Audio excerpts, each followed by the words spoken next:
Laymen's evangelical fellowship విశ్వాసమే విజయము అనుదిన ధ్యానములు జనవరి 23వ తారీఖు. విశ్వాస పరీక్ష.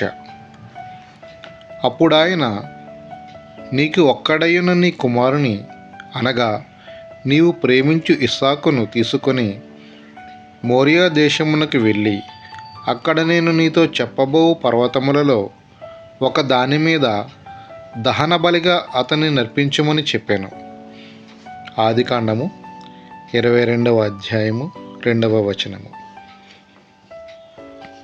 ఇది చాలా అత్యున్నత స్థాయి విధేయత.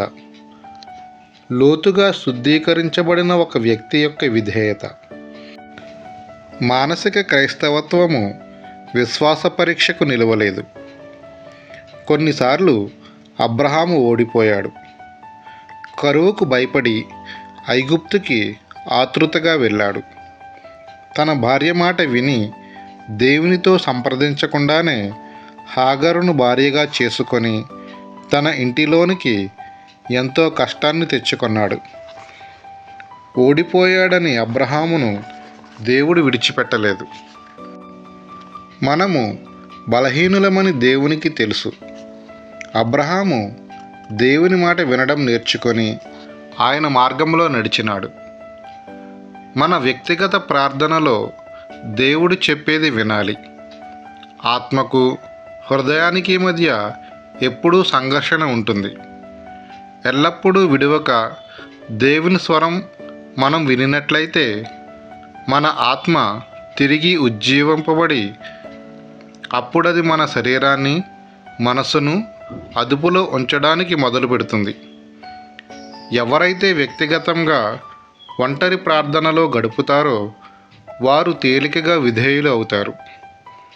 ప్రార్థనలో దేవునితో ఉండటం మంచిది. నీ ఆత్మీయ జీవితంలో పైకి ఎదుగుట ద్వారా మొత్తం సహవాసానికి నీవు సహాయకారిగా ఉంటావు. అబ్రహాము తనకు కుమారుడు పుట్టే సమయానికి పరిపక్వ దైవజనుడైనాడు. 25 సంవత్సరముల వయసులో ఇస్సాకు ఉన్నప్పుడు అబ్రహాము దేవునిలో ఎంతో ఎదిగాడు. తర్వాత విశ్వాసపు పరీక్ష వచ్చినది. దేవుడు అబ్రహామును లోకమంతటికీ ఆశీర్వాదకరంగా చేయాలని ఆశించాడు. ఆయనకు అవిధేయుడుగా నుండుగా దేవుడు నిన్ను దీవిస్తాడని అనుకొనవద్దు. అబ్రహాము దేవునికి లోబడ్డాడు.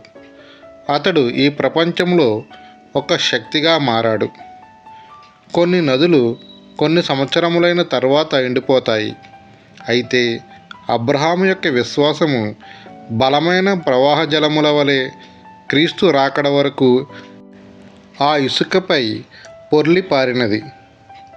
మరియ గర్భము ధరించడానికి ఆ విశ్వాసమే కారణము. యోసేపు మరియను చేర్చుకొని తన కుటుంబాన్ని కట్టుకునేటట్లు చేసినది ఆ విశ్వాసమే.